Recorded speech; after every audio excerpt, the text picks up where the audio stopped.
ekozala kaka ecclesia ya Kristo. Et c'est ça que nous sommes aujourd'hui. Il n'y a aucun empire mondial qui domine. Yango nde toza lelo na mikola lelo ezala bokonzi moko te zokamba mokili mobimba. Ça Daniel n'avait pas vu. Pe yango Daniel amonaki te.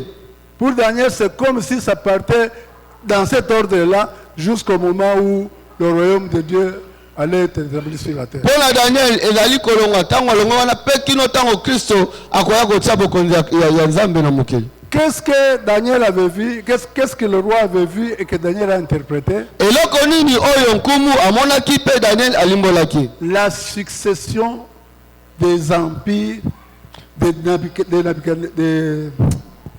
Nebuchadnezzar jusqu'au royaume de Dieu, jusqu'au millénium. Amonaki ndenge babokonzi kolandama kobanda na bokonzi ya Nebuchadnezzar kino na bokonzi ya Yesu oyo na mukili awa. Anbisaye oyo Nzambe alobi ata kosoko opesa ye kanda pese kanda. Amen. Amen. Si vous ne le dites pas, c'est à votre détriment.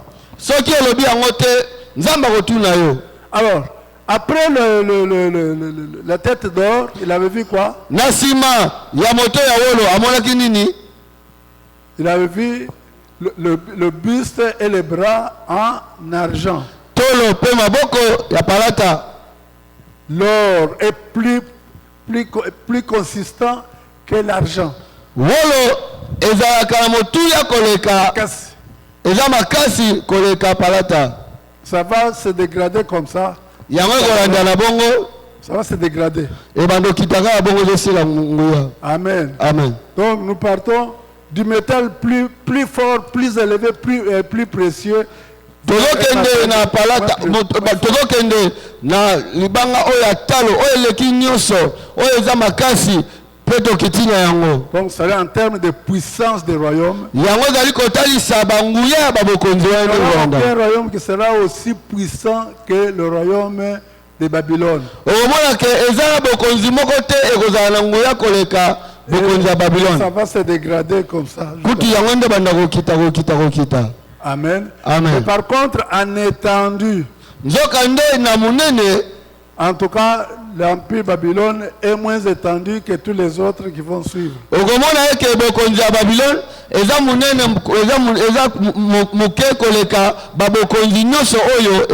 Et l'empire romain sera le plus étendu.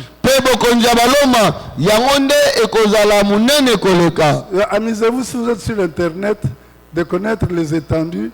Vous allez trouver comment l'empire romain se répand vers la partie qu'on appelait la Syrie, vers l'Inde, là-bas partout. C'est vraiment l'empire qui s'est le plus étendu. Si vous avez Internet, au moins que bokonza baloma, yango ekofungwama ekozwa Asie, ekozwa Europe, ekokota na Afrique eza peza munene koleka. Amen. Amen. Alors après l'or, l'argent. Nasima wolo palata. Maintenant quoi? Vient les reins. Les reins, c'est moins fort que l'argent. Et ça représentait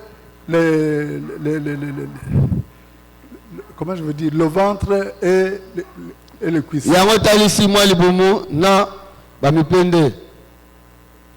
Et ça c'est d'abord l'argent, c'était l'empire Médo-Perse comme nous avons dit.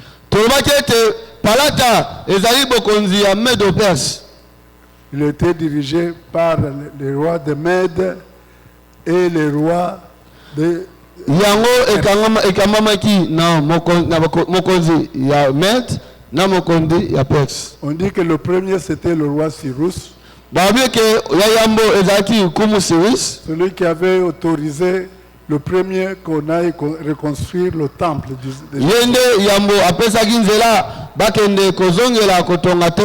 Bien aimé, ce qui est étonnant, cette intervention de roi Cyrus était déjà prophétisé par Esaïe 150 ans avant.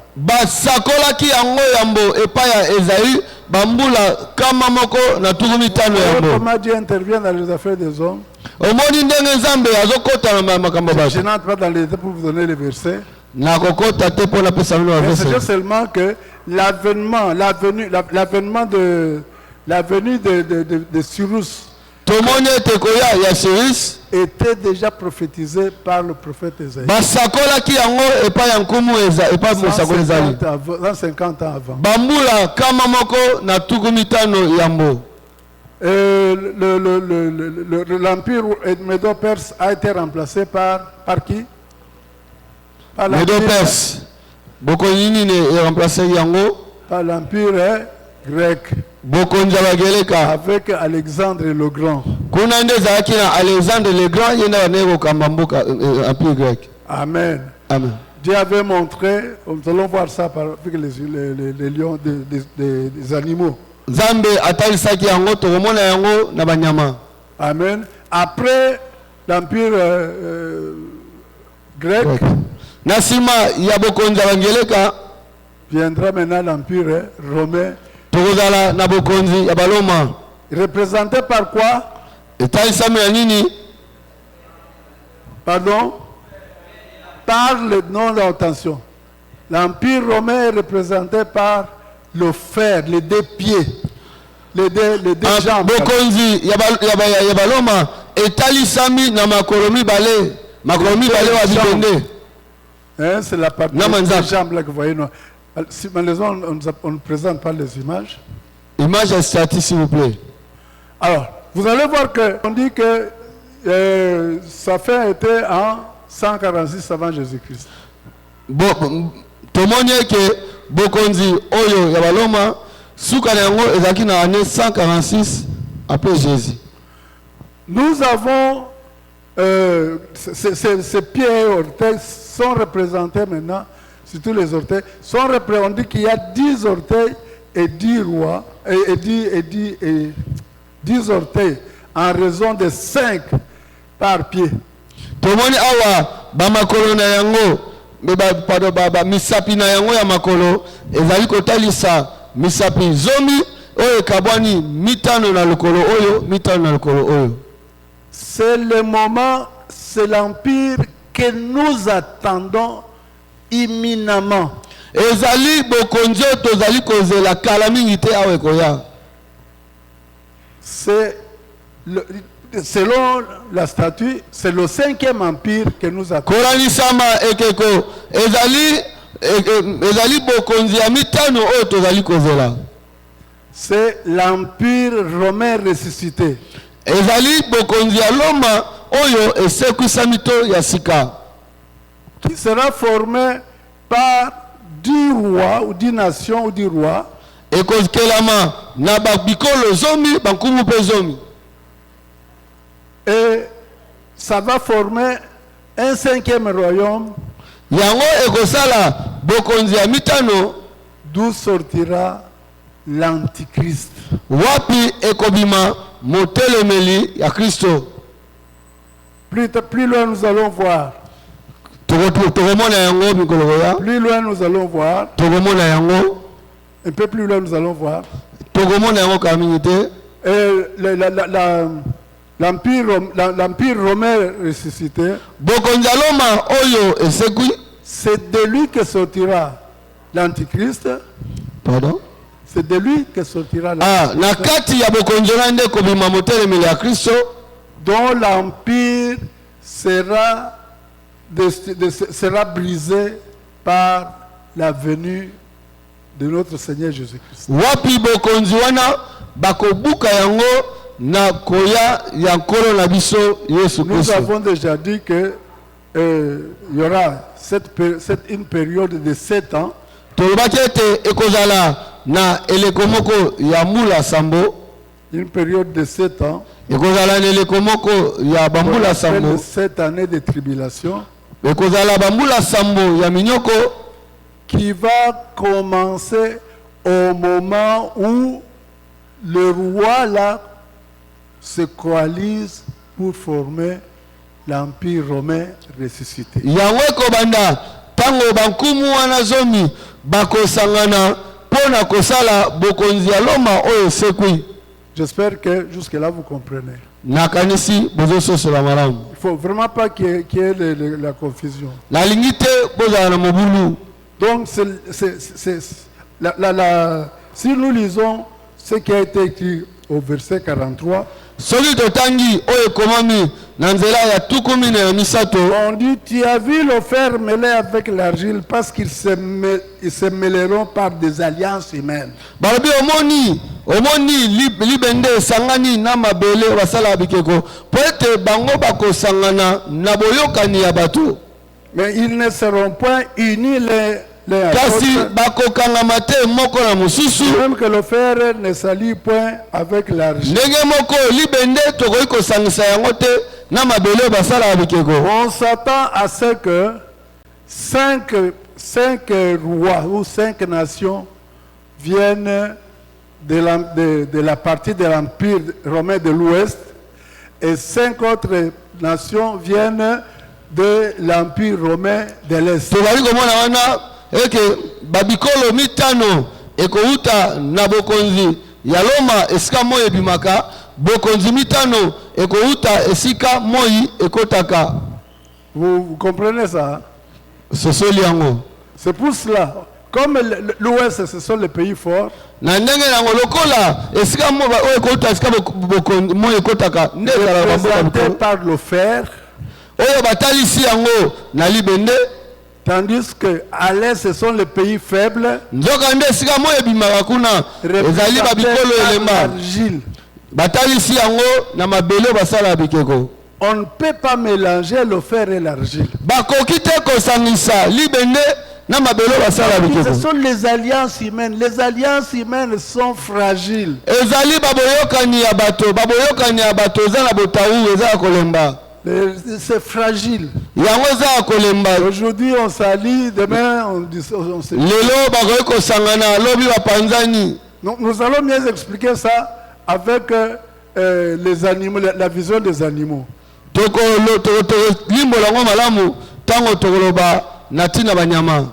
Amen. Donc, selon la statue de Nebuchadnezzar, nous avons 5 royaumes.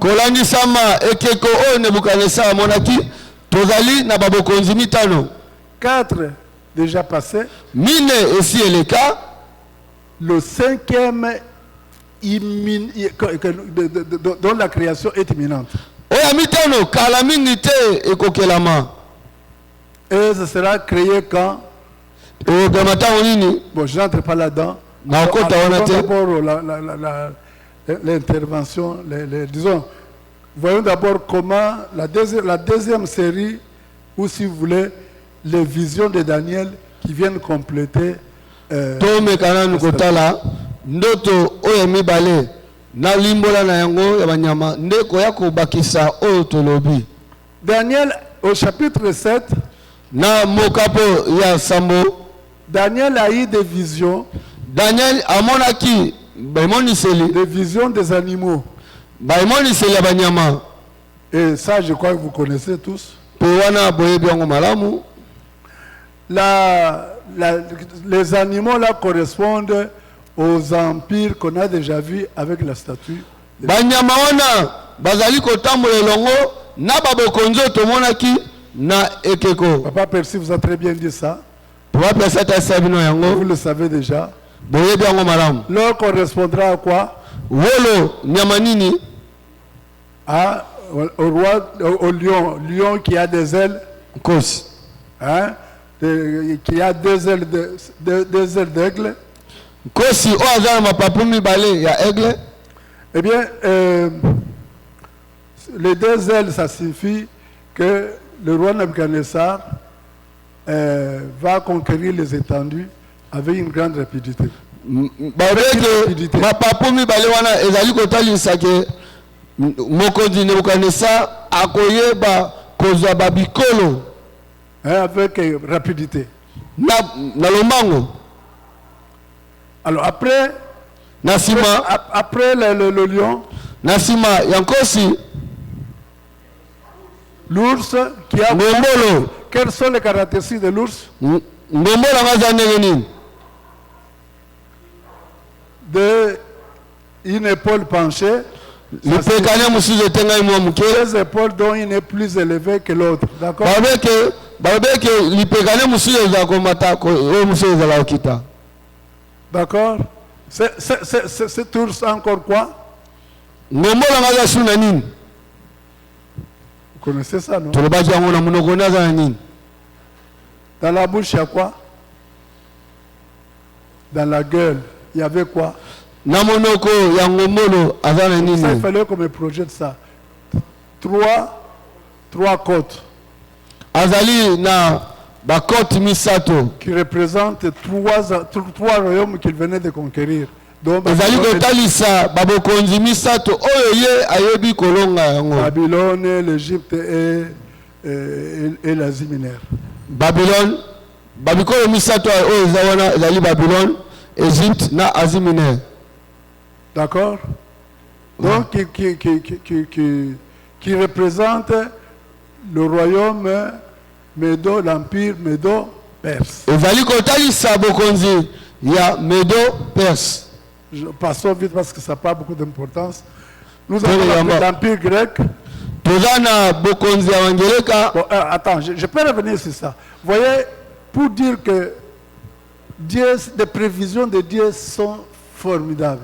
Pona komona ke ndenge nzambe sabongisa makambo na molongo eza penza kitoko koleka. Et il y aura effectivement deux rois de Perse, dont un autre est plus puissant que l'autre. ekozala na bakonzi mibale ya Perse moko ozala na nguya koleka mosusu. Et quand cet empire-là viendra, botango bokonzi wana ekoya ekozala te na mokitani na ye po ete azwa esika na ye. mais il sera remplacé par les généraux avec lesquels il avait travaillé. kasi ye akokitama epai ya mokonzi ya basoda oyo bazalaki elongo na ye. C'était une prévision qui s'est réalisée exactement comme eza makambo nzambe sabongisa yango ekokisama mpe ekokisama kaka ndenge nzambe alobaki.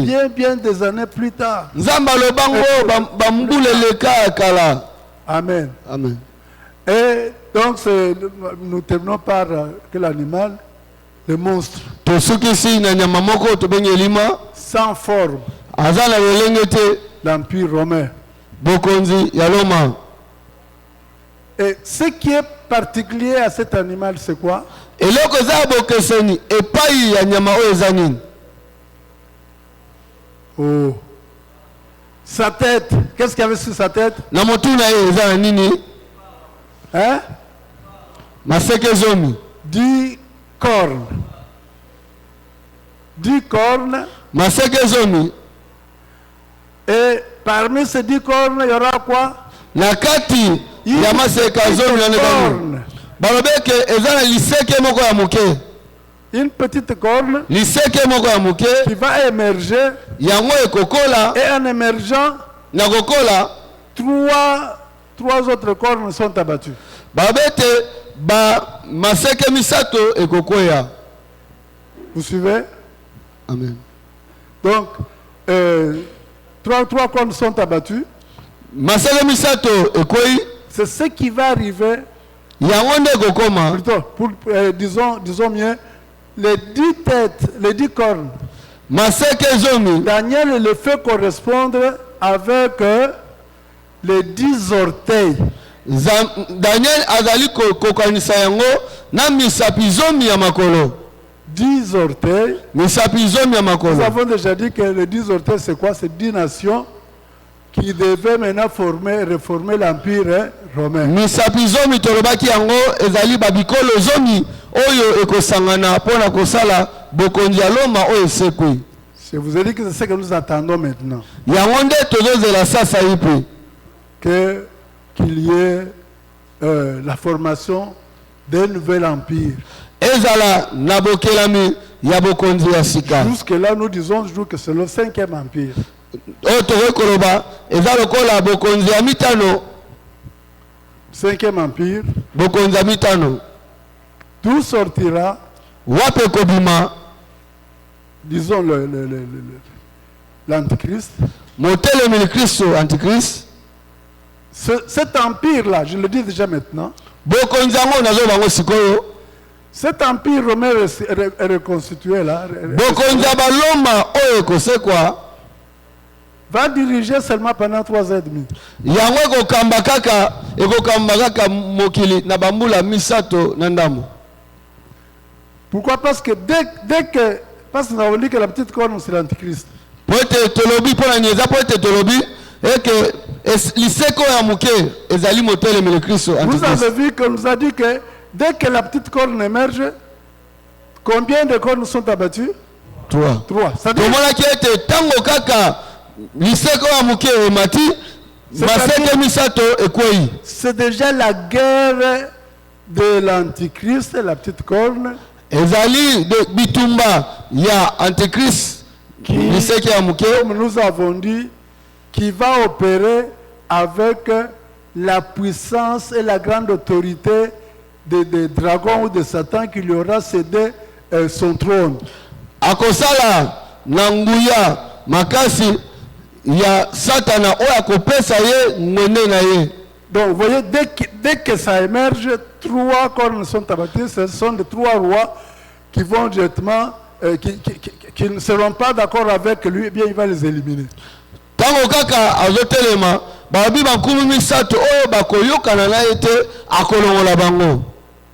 Et ça commence ce qu'on appelle la guerre de l'antichrist. Wana nde ebandi oyo tobengi bitumba ya antikristo ya motelemeli Kristo. Nous allons le voir au chapitre 11. Tokomona yango na mokapo ya zomi na moko. On va nous montrer les pays qui sont régulièrement en conflit avec l'antichrist. Bakotalisa biso ya malamu bamboka oyo kozala na boyokani te na motelemeli Kristo. Jusqu'au milieu de la semaine, jusqu'au milieu de 7 ans, Kino na katikati ya poso tina katikati ya bambula sambo il va maintenant régner à mettre, il a l'impérium. ye akoyeba sikoyo kokamba boza koza bokonzi nyonso. Je faisais rire quelqu'un en disant, Na banda sekeza dès mutoko qu'il arrive, il va commencer à déboulonner tout ce qui existe. tango ya koya akolongola bankumu nyonso bazala Pour qu'il reste seul. po tatika na ye moko. C'est pourquoi à partir de 3 heures, mais voilà l'image que ça vient maintenant. yango wana tomoni na katikati ya tango tozokoma na bambula misato na ndambo. Donc, il devient le seul, comme on le dit, il devient lui seul le gouvernement mondial. Ye moko akokoma bokambami tobula matadi ya mokili mobimba. C'est-à-dire, le monde entier Eli koloba mokili mobimba sera contrôlé par un seul homme. mokili mobimba ekokambama na mutu moko. Donc, dirigé par un seul homme qui en prend le contrôle. Yende akozala na bokambemi ya mokili mobimba. Je vous ai dit la fois passée, Na baki moko eleki si autrefois on ne pouvait pas s'imaginer ça, soki mbaleleki tokokai kobanza yango mais te. maintenant là, avec nos cellulaires, Kasi lelo na batelefone toza na yango nous sommes contrôlés. bazokamba biso bazolandela biso. Si vous volez ma voiture là, Soko ebi voiture nanga nous accélérons seulement GPS. Eh bien, on va localiser où se trouve la voiture. tofongoli kaka GPS tokoyeba esika nini voiture Et la ezali police va venir te rattraper. bakokanga yo. Amen. Amen. Et je l'ai vu aussi, pour le savoir, j'ai vu quelqu'un, un des collaborateurs à qui on avait volé la voiture, il a communiqué, on a activé le CPS. Eh bien, GPRS. Ok. GPRS. Et puis après quelques temps, on a retrouvé la voiture, on a poursuivi ces gens, on les a attrapés. ndeko nanga moninga mozali nanga ya musala bayibaki mutuka na ye baactive kaka GPRS mbala moko bamoni esika mutuka ezali bakepe bazwi yango. Donc vous voyez que nous sommes contrôlés. omoni eke tokambami Et c'est possible qu'un seul homme contrôle, dirige tout le monde. ekoki kosalama mutu moko akamba mokili mobimba. Est-ce que vous comprenez? Tout ça c'est prévu par Dieu. nyonso wana nzambe nde abongisa yango. La période de tribulation, na bileko oyo ya minyoko na mokili surtout la grande tribulation, mingi monyoko ya minene c'est le seul moment où Dieu laissera l'homme faire ce qu'il veut. eza kaka tango moko oyo nzambe akopesa motu nguya ya kosala oyo alingi. Bien sûr, il le donne au diable. Il sera le diable parce qu'il agit avec la puissance. ya solo akopesa yango epai ya satana satana moto wana akosala yango ya C'est en satana fait Satan qui va diriger le monde à travers l'Antichrist. satana akokamba mokili na nzela ya antichrist. Donc je dis bien, 3 ans et demi, jusqu'à 3 ans et demi, eh bien c'est l'Empire romain qui dirige encore, mais il y a le conflit entre les rois jusqu'au moment où le roi reste lui seul le roi de la terre. bambula misato na ndambo wana tomondi motelemi kristo akozala na azokamba na kobendana kino na ntango wana ekozala sikoyo ye moko akotikala kumu na mokili mobimba. Si nous harmonisons avec le chapitre 11 que je n'ai pas encore lancé, soki totali yango malamu na mokapo ya zomi na moko, on montre vraiment qu'au moment où, avant d'atteindre 3 ans et demi, il y aura de grands conflits entre l'Antichrist et le royaume du Sud et le royaume de l'Est et le royaume du Nord. Il y a un grand conflit. Alors, les commentateurs de la Bible disent qu'à ce moment-là, l'Antichrist recevra par l'épée un coup mortel, par l'épée. Il sera qui va lui crever l'œil et qui va lui donner une grande blessure à la main. ekozala na babitumba batoyo oyo batangaka biblia to balimbolaka yango babeke antichrist akozwa na nzela ya mopanga oyo ekobomaka bakotobola ye miso mpe bakozokisa lisu ya mobali mpe bakozokisa ye na loboko. Amen. Amen.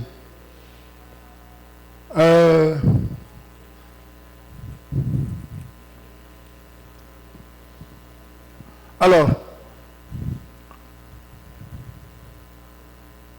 voilà, si on peut m'afficher à l'écran, Zacharie chapitre 11, verset 17. Zacharie chapitre 11, verset 17. C'est ce que j'étais en train de vous dire tout à l'heure. Zacharie chapitre 11, verset 17.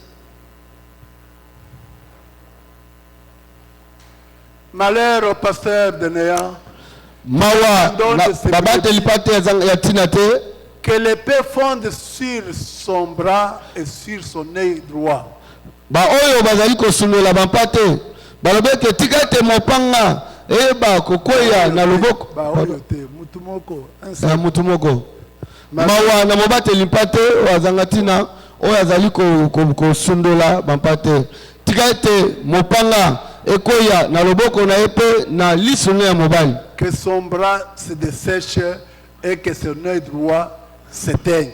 Tika ete loboko na mobali ekauka pe lisono ya mobali eba kotoboka. Il aura faire un coup d'épée sur son œil droit et sur son bras droit. Akozwa mopanga na lisono ya mobali pe na loboko na mobali. Si vous voyez bien d'Apocalypse 13, soko tali sikoyo na mokanda emoniselo mokapona yango ya zomi na misato, on nous parle de la blessure mortelle. Bazali kolobela biso na pota oyo ebomaka. Apocalypse chapitre 13. OK. Verset 3. Nzela nango ya misato. Apocalypse chapitre 13 verset 3. Et j'ai vu l'une de ses têtes comme blessée à mort. Sa blessure mortelle fut guérie. Au verset 12, on parle également. On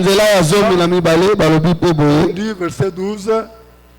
Car Apocalypse 13, verset 12. La bête qui monte de la terre exerçait toute l'autorité de la première Babi nyama oyo autina mabele azali kosala bokonzi ya nyama ya liboso. Elle faisait que la terre et ses habitants adorent la première bête Abane kosala eke dont la blessure mortelle avait été guérie. Pe abane kosala eke mokili mobimba na bavandi na yango bagumamela nyama oyo ya yambo wapi pota na ye ebikaki. On en parle encore au verset 14. C'est-à-dire, l'Antichrist va recevoir dans la guerre avec les autres nations il va recevoir une blessure mortelle. babeke antichrist na babitumba na ye na bato mosusu akoya kozoka pota moko oyo ememaka na liwa. Et il va aller dans le séjour de mort, Ye akokende na mokili ya bawa, particulièrement dans l'abîme. mingi na eteni nango tobengi lifelo lubwako. Et puis il va remonter de l'abîme. Ye akobima na lubwako wana. C'est quand il sort de l'abîme, Tanga bimi na lubwako on wana. parle de la résurrection. Yango nde balobelaka na tina lisekwa. La blessure guérie.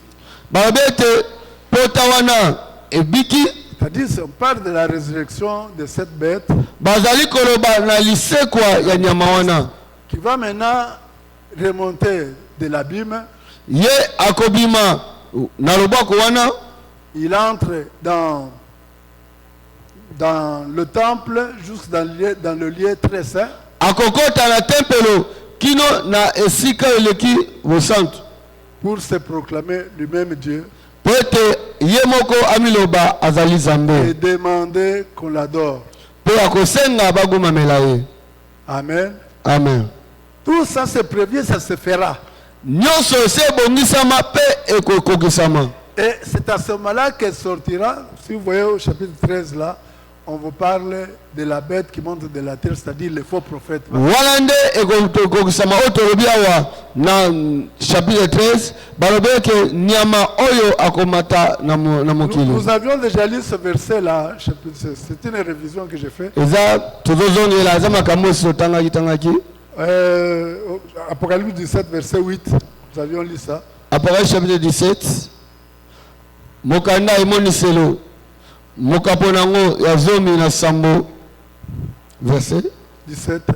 La bête que tu as vue était, elle n'est plus. Vous voyez, c'est à ce moment-là. Nyama oyo yomoni azalaki pe azali susute. Il était blessé à mort à ce moment-là. Awawa esi azokaki. Elle était descendue dans l'abîme. Ye akitaki na lubwaku. On dit elle doit monter de l'abîme et aller à la perdition. Babeke esengeli na ye amata wuta na lubwaku pe akende na kobebisama na ye. C'est-à-dire elingi koloba quand elle monte de l'abîme, tango ye abimi il ne wuta lui lubwaku. reste plus grand temps pour que Christ vienne le renverser en tant que... Wana tango yazobima na lubwaku aza suna tango mingi te po ete Kristo aya asilisa makambo na ye. Et ce sera le dernier empire dirigé par un roi des nations, parce qu'on dit qu'il sortira de la mer. Ekozala bokonzi ya suka oyo ekokamama na nkumu ya bikolo Que Christ va renverser oyo Kristo akobebisa pour installer, pour rétablir le royaume de Dieu sur la terre. pona kotia bokonzi na Nzambe na mabele. Alors, je suis allé trop vite Nake mbangu parce qu'il fallait également, pour qu'on arrive à parler de cet empire, po ete tokoma na esika koloba babokonzi sambo. il y a la deuxième vision de Daniel. Ezali na emoniselo mibale ya Daniel. Est-ce qu'on peut me montrer? Bon, donnez le fichier là, dans le fichier, allez là où on montre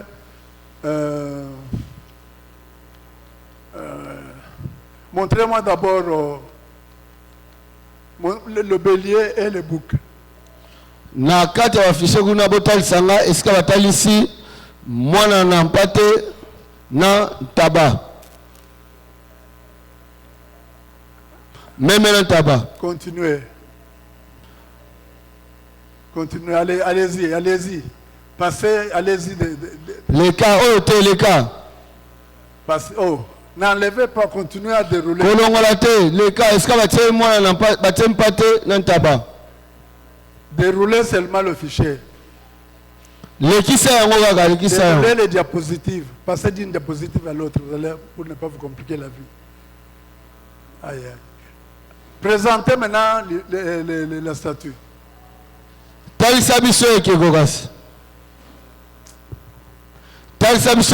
vous plaît. De toute façon, je vous avais montré là où il y avait le bélier et le bouc, c'est au chapitre 8. Nanya totala esika wapi batiaki meme na taba. Eza chapitre 8. Positive, passer d'une diapositive à l'autre. Les cas oyo, les cas mususu ne ozozi oyo les cas. Non, on n'enlevait pas, passer seulement dérouler. Utiliser le curseur. Ah, le français qu'on ne comprend pas. Bon. Salela curseur wana oleki. Oh là là. Bon, écoutez, vous avez déjà vu, il y avait un bélier qui avait été attaqué par un bouc, n'est-ce pas? Tomonaki meme oyo bayebaki kobundisa ye epai ya ntaba. Le bélier représentait l'empire Médo-Perse. Meme ezali kotalisa bokonzi ya Medo Perse. Tandis que le bouc, c'est l'empire grec. Ezali bokonzi ya Ngeleka. Remplacé. Isaac, tu peux nous montrer, tu peux aller leur montrer ça, comment on déroule le fichier. Alors qu'est-ce qui se passe? Nous avons dit que l'empire romain, l'Alexandre le Grand, qui est représenté par la corne du bouc, Alexandre le Grand, oh bazali kotalisa na liseke ya ntaba. Cette corne va se briser. Babeke bokonzi wana ekobebisama. Va se briser. Ekobukana. Et quand elle se brise, tango ebukani, il sort 4 cornes. Ebimisi maseke mine. C'est ce que nous avons déjà dit. Yango nde tolobaki. Le léopard avec 4 têtes. Tolobaki ete nkoyi na ba mitumine. C'est-à-dire quand Alexandre le Grand meurt, le pouvoir passe entre 4 généraux qui avaient vécu avec lui. Tango Alexandre le Grand akufi, bokonzi kitamaki na bakambe basoda ba généraux mine ba bazaki longo na. Nous avons l'Égypte. Wana toza na Égypte. Nous avons la Grèce. Toza na Grèce. Nous avons la Turquie. Toza na Turquie Et la Syrie. Na Syrie. C'est là qu'on va prendre l'Égypte et la Syrie. Égypte na Syrie pour compléter aux 5 empires que nous connaissons, pour parler de cet empire que nous avions vu dans Apocalypse 17. Pona kobakisa na babokonzi oyo toyebi oyo si tomonaki oyo tolobeli tomonela tolobalobeli yango na mokane moniselo nzala nango ya si Dieu nous fait grâce, nous allons recommencer par là. Soki nzamba asali ngolu moko mibale tobanda wana. Nous allons harmoniser avec la presse.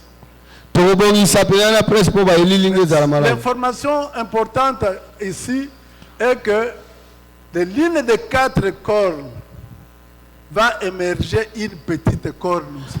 Likamamutuya koyeba awa zaleke maseke mine wana ekosala ke liseke moko eba komata. La petite corne là, liseke amuke komata, ce sera Antiochos Épiphane. Antiochus Épiphane, qui est la figure de l'Antichrist. Dans le chapitre 11, on va montrer particulièrement les relations entre un royaume du sud et un royaume du nord, de ces 4 royaumes-là.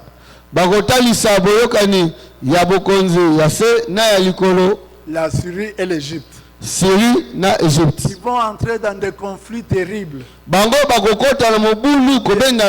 conflits là se sont passés exactement comme Daniel avait prévu. On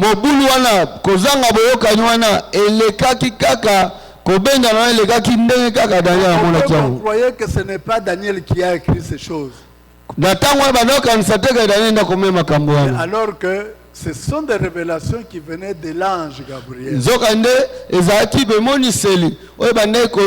des explications qui lui avaient été données par l'ange Gabriel. ezalaki bampemela oyo eutaki epai na ange Gabriel. Des explications. Pamela. Inspiration, impemela. Ah, ok, d'accord. Moi, je connais pas ça, le solingala là. Amen. Donc, la petite corne là, babete liseke ya muke. nous appelons ça, on appelle ça la figure de l'antichrist.